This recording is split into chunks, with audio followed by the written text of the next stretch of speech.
Սովորեցրու ինձ կատարել քո կամքը, որովհետև դու ես իմ Աստվածը, քո բարի հոգին թող առաջնորդի ինձ դեպի ուղիղ երկիր։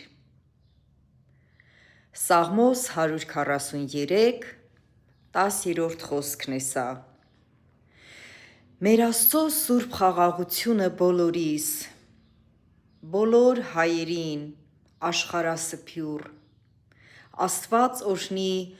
բոլորիս տները, օջախները և մեր սերունդները թող մեզանով օրհնված լինեն, մեր հնազանդության, մեր խոնարհության պատճառով թող մեր սերունդները օրհնված լինեն։ Ամեն, ամեն, ամեն։ Սաղմոսները հիմնականում այսպիսի աղոթքներ են։ Ես շատ եմ սիրում սաղմոսները կարդալ և հենց սկզբից, երբ որ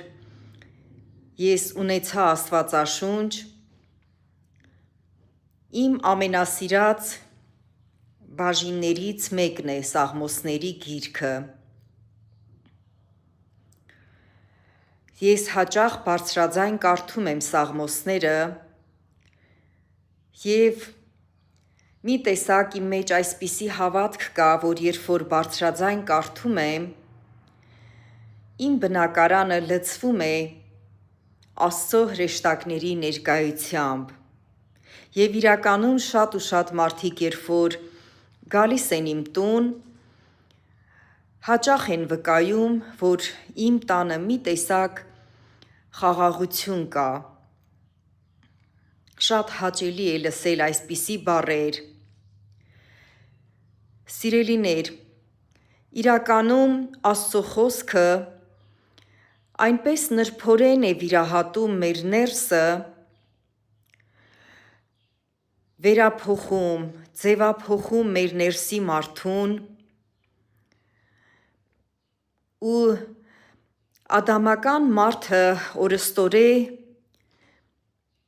հեռանում է մեզանից,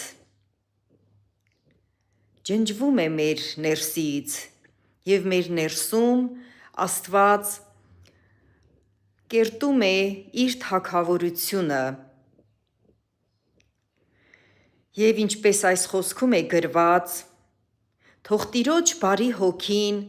առաջնորդի ամեն մեկիս դեպի ուղիղ երկիր։ Ամեն։